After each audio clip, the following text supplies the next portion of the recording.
Morning बच्चों, आज हम लोग अंतर्राष्ट्रीय व्यापार में आयात व्यापार का जो प्रलेख होता है इसमें समझने जा रहे हैं जहाजी आज्ञा पत्र। जहाजी आज्ञा पत्र का मतलब होता है कि माल को जब निर्यात करना होता है तो हम सबसे पहले जहाज की व्यवस्था करते हैं। तो जहाज पर माल को लादने के लिए हमको जहाजी कंपनी से एक आज्ञा पत्र लेना पड़ता है, जिसे हम जहाजी आज्ञा पत्र के नाम से जानते हैं। वास्तव में जहाजी आज्ञा पत्र जहाजी कंपनी के मालिक या प्रबंधक के द्वारा जो है कैप्टन को लिखा जाता है, जिस पर इस बात का उल्लेख किया जाता है कि माल को जहाज पर लादने की आज्ञा दी जाती है।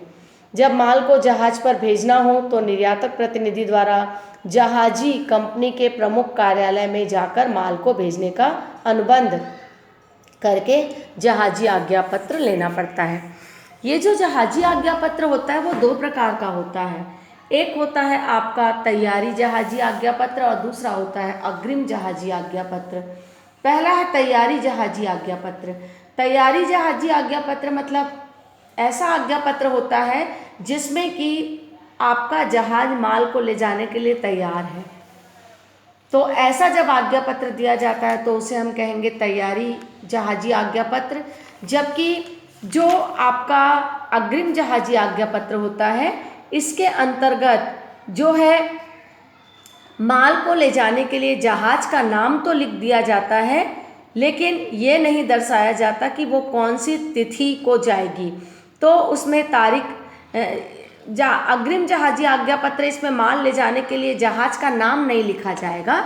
जहाज का नाम नहीं लिखते हैं, केवल डेट लिख देते हैं कि ये डेट को जो है जहाज पर माल जाएगा। जबकि जो तैयारी होता है वो बिल्कुल जहाज का नाम लिखते हैं कि अमुक जहाज में आपका माल रवाना होगा। तो ये मैंने बताया जहाजी आज्ञा पत्र। जब माल को जहाज पर भेजना होता है तो जहाजी कंपनी जो आदेश देती है, आदेश पत्र जारी करती है, तो उसे हम कहेंगे जहाजी आज्ञा पत्र। फिर है शिपिंग बिल, जहाजी बिल। जहाज पर जब हम माल को लादते हैं तो लादने के पहले जो है निर्यात कर का भुगतान करना आवश्यक है। इस हेतु विदेशी चुंगी घर जाके चालान लेना पड़ता है और चालान को भरते हैं, तो इसे ही हम जहाजी बिल कहेंगे। ये 3 प्रति में होगी। तीनों प्रतियां अलग अलग रंगों में छपी हुई होती है। चालान की जो 1 प्रति होती है वो चुंगी घर में रखी जाती है और शेष जो 2 प्रतियां होती हैं वो निर्यातक को लौटा दी जाती हैं। जिस माल पर कर नहीं लगता उसे कर मुक्त और जिस पर कर लगता है उसे कर देय, और जो माल देश के एक बंदरगाह से दूसरे देश को भेजा जाएगा उसे तटीय चालान भरने होते हैं। उसी प्रकार से बच्चों गोदी रसीद भी है।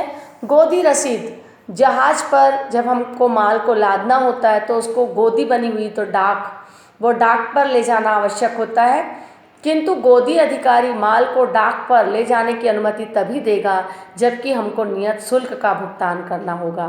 तो इस हेतु जो निर्यात करता या प्रेषक प्रतिनिधि होता है उसको एक चालान भरना पड़ता है और निर्धारित शुल्क का भुगतान भी करना पड़ता है। एक प्रति को कार्यालय में रखा जाता है और दूसरी प्रति को निर्यात करता या उसके प्रतिनिधि को लौटा दिया जाता है। जहाजी आदेश और जहाजी बिल की प्रतियां भी कार्यालय में रख ली जाती हैं।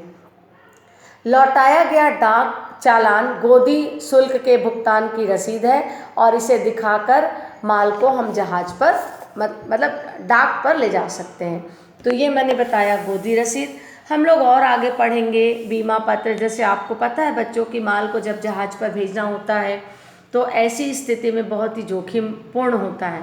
तो यदि हम चाहते हैं कि माल समुद्री मार्ग से जो जा रहा है तो समुद्री तूफान या फिर आपका चोरी डकैती वगैरह की संभावना, समुद्री लुटेरे भी होते हैं जो कि माल को चुरा सकते हैं, तो ये सबसे बचना है। तो जोखिम को कम करने के लिए हम माल का बीमा भी कराते हैं। तो बीमा करा के उसका भी बीमा पत्र हमको लेना पड़ता है। तो बीमा कराने के बदले में जो हम बीमा पत्र लेंगे तो उसे हम कहेंगे माल का बीमा पत्र।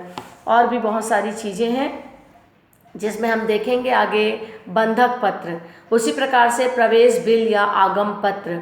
तो प्रवेश बिल में हम देखेंगे कि चुंगी अधिकारी को आयातित माल की जानकारी देने हेतु जो फॉर्म भरते हैं उसे हम प्रवेश बिल कहेंगे। थैंक